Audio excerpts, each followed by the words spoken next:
You're listening to Sports Medicine Weekly with Dr. Brian Cole and Steve Kashul on 670 The Score. Back here on this Saturday morning, Steve Kashul, Dr. Brian Cole. It is Sports Medicine Weekly, Chicago's premier sports medicine program. To access prior shows, interviews, valuable resources on sports injury and fitness, please visit our blog at smwhome.net or sportsmedicineweekly.com. Dr. Cole, baseball, even though it doesn't feel like it here in Chicago, is in the air, right? Spring is in the air, we hope. But spring training has begun for the Cubs and White Sox in Arizona. Yeah, it is. It's a really long season. It goes for a long time, and then the next thing you know, it's starting again.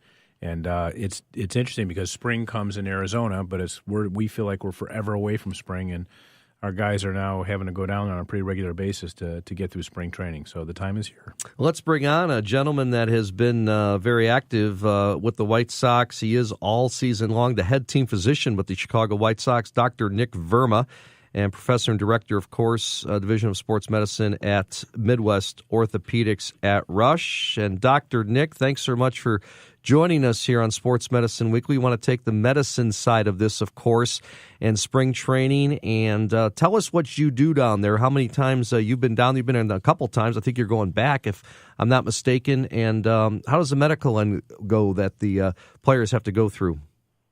Hey, guys, thanks for having me on. So, as Brian said, it really is a team effort to take care of these guys. And so for us, it all starts with pitchers and catchers reporting, which happened about 10 to 14 days ago now. We send a team down, including 3 or 4 of our orthopedic surgeons and 2 of our primary care specialists, and we partner with some local physicians that help us out in covering and taking care of the team while they're in Glendale. Then we have the Major League full team report that happens about 5 days later. Then we've got some mini camps for the minor league team. And next week we'll have full physicals for the minor league organization. So, one of the differences between baseball and, say, basketball, for example, is just the minor league side is a huge endeavor with, the 5 teams that they have on the minor league organization and the rosters that they have, players coming in and out. It's constantly trying to keep up in terms of who's coming, who's going, who's got an active injury, who's recovering from something that maybe happened last year or in the off season, and trying to keep up with each of our trainers that handle each of the different organizations. So there's a lot of work that goes into it. Nick, I haven't gone to spring training in a couple of years just because basketball directly overlaps. And is everyone now getting, like we for Bulls get preseason MRIs and all lumbar spine, of all contracted players, of lumbar spine and knees. And it's proven to be particularly helpful because there's so much pathology or abnormalities that just they coexist with that mostly doesn't come to light, but when it does, we can say what's old and what's new. What is the routine MRI evaluation you're doing now for the Sox? What does it include, if there is a routine? Yeah, so as you know, Brian, a lot of this is dictated by contracts and kind of what we're allowed to do based on the Players Association. And so for us, we don't do on our active players any routine preseason higher imaging. Occasionally we'll get x-rays, but mostly only if there's a problem. What we usually are able to do is to obtain MRIs at the time of a contract signing. So that's usually the opportunity that we have to get MRIs. For our pitchers, for example, they get MRIs of the shoulder and the elbow. Certainly if there's any active issues, then they'll get MRIs of other areas. And we use it for 2 reasons. Number one is to try to get a sense if there are any active issues that may pose a problem over the length of a contract. But as importantly, as you said, is it's very helpful for a player that has an asymptomatic elbow, but then develops symptoms a year later or 2 years later.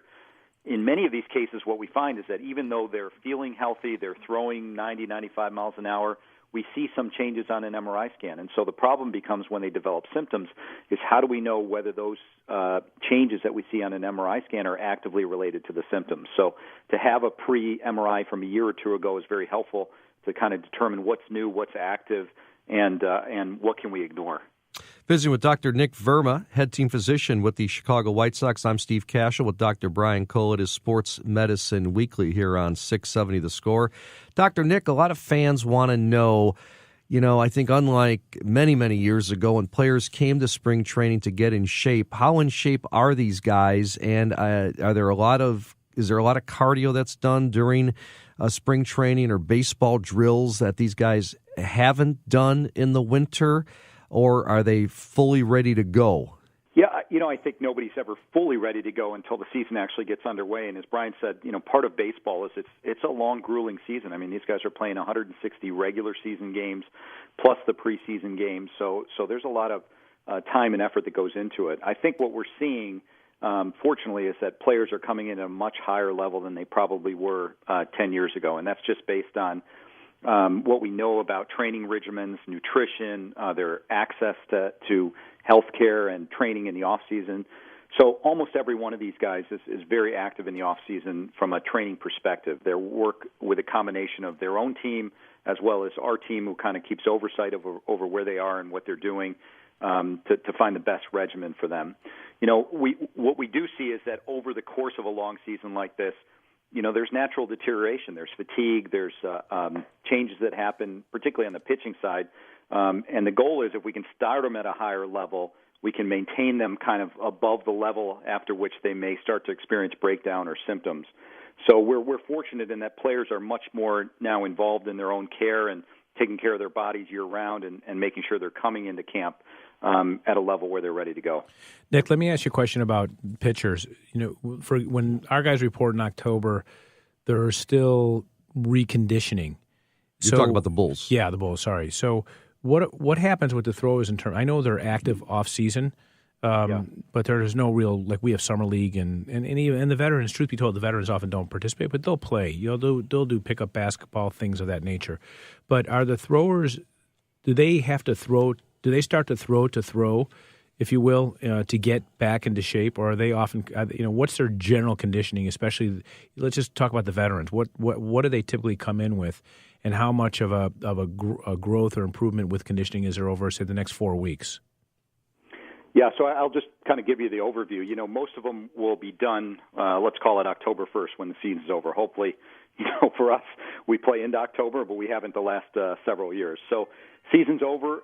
Typically what they do is they shut it down for about 6 to 8 weeks. And when I say shut it down, they're usually done throwing until about Christmas time. Now, they may take 2 or 3 weeks off and then start doing general conditioning work and strengthening work, aerobic training, all of the other things, but they're usually not throwing until after New Year.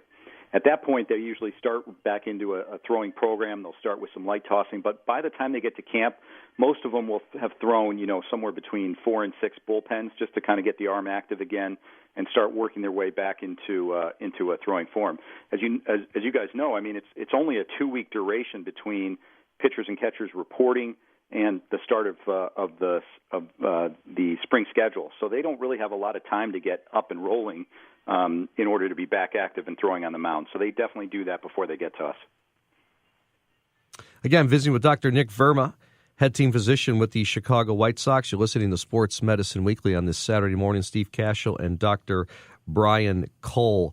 So any surprises, Dr. Nick? I know we don't want to talk specifics with players, but guys that maybe you performed a surgery on, or someone in the off season, and you're do you ever come here and say, wow, in Arizona we're surprised at how good that guy is doing, or what, we need to work with this guy, whether it's nutrition or getting in better shape. I mean, do you get there and there's some surprises for you? I think there always are surprises. Unfortunately, as Brian will tell you, taking care of the Bulls, injuries are part of the game, and I think that's been a frustration sometimes for management, because the best laid plans are just an injury away from changing the course of an organization over the short term or the long term. I think in general, without talking about specifics, we're much more active now about looking at things like nutrition and optimum weight management, sleep management, all of the kind of the peripheral things that go along with not only the sports medicine care that we do. I think in general, fortunately, we're pretty healthy for this time of year, but fingers are always crossed to make sure we stay that way. Yeah, I mean, I think, Steve, the other thing is just in general, it is clearly a team approach. It's very hard for one person to take care of an entire team.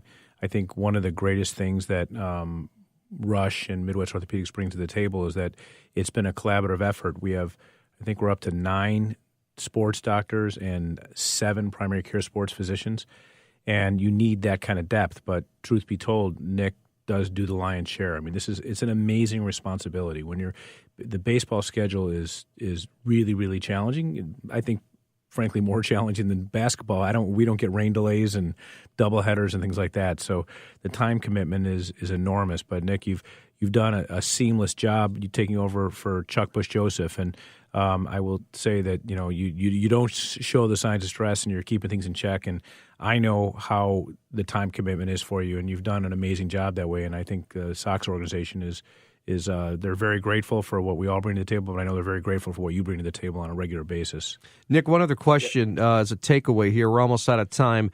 For the Little League parents out there and even the high school parents, whether it's girls softball, boys baseball, the pitchers are starting, we've had a cold winter here. Kids have been throwing indoors. What suggestions do you have as they start to try out for their teams and ramp it up and hopefully eventually get outside here in a couple weeks? Yeah, well, I'll make three comments, Steve. First of all, is as we've talked about before, I think on the show a couple times now, is hopefully they haven't been throwing all winter, because one of the biggest factors that we see, particularly in our younger throwing athletes, that correlates to injury history is throwing 12 months out of the year. So I'll say it over and over again. You really got to find time to shut your child down for a period of somewhere between 8 to 12 weeks to let them rest, do something else, stay aerobically active, work on your strengthening, but just get away from the throwing aspect. So that's number one. Number two is one of the things that we're seeing now is all of these emergence of weighted ball programs and other programs that are trying to generate velocity. And the biggest factor that we see, particularly in UCL injuries, is directly related to velocity. So this is the time of the year that unfortunately we see the kids coming in. They say, I started a weighted ball program 6 or 8 weeks ago. My velocity's up 5 miles per hour, but now I've got a sore elbow. So to some degree, you got to be careful what you wish for, and there is such a thing as it's too good to be true. So I think for parents and for kids, one of the issues that we've run into is everybody's focused on the speed gun now, and so the harder you throw, the more likely you are to sustain an injury going forward. And then, number three is, I think as we start to get into the season, what they have to be careful of is just to make sure that they're not getting worked too much. So another problem that we see, not at the major league level, but at the high school level, et cetera, is, they're throwing for a high school team, they're working on a club team, they've got showcases that they're doing on the weekend, and they're really throwing much more than we would ever ask of one of our professional athletes. So I think the best advice is to stay involved and make sure that you're checking the marks with regard to rest, not doing things that are going to get you into trouble, including ramping up velocity very quickly, and keeping the throwing at an acceptable level. Yeah, Nick, those are all great points, especially for our parents who are listeners. I'll just share a story quickly. I recently had I think it was my youngest one, a skeleton mature high school kid, 14 years old. He's a freshman, and he was doing some type of showcase thing, just ramped up very quickly. Torn ulnar ligament. Usually they end up with sort of little leaguer's elbow, what have you, but 14 years old is pretty young, So your points are really, really good ones, and I hope the parents take that advice out there as our listeners. We're out of time, Nick. Thanks so much for joining us. Dr. Nik Verma from Midwest Orthopaedics at Rush, head team physician with the White Sox. Thank you, sir. Thanks, guys. Appreciate it. We're out of time, folks, for this edition of Sports Medicine Weekly. Many thanks to our producer, Shane Reardon. Our coordinating producer is Teresa Ann Seeger. Also want to thank David Cole for managing our website and our business operations, as well as Samantha Smith from Midwest Orthopaedics at Rush. For Dr. Brian Cole, I'm Steve Kashul saying so long. Thanks for listening to Sports Medicine Weekly here on 670 The Score. Up next on The Score, Early Odds with Joe Ostrowski. Talk with you again next week. Take care. You've been listening to Sports Medicine Weekly, heard every Saturday morning at 8 with Dr. Brian Cole and Steve Kashul, only on Sports Radio 670 The Score and 670thescore.com, Chicago's sports station.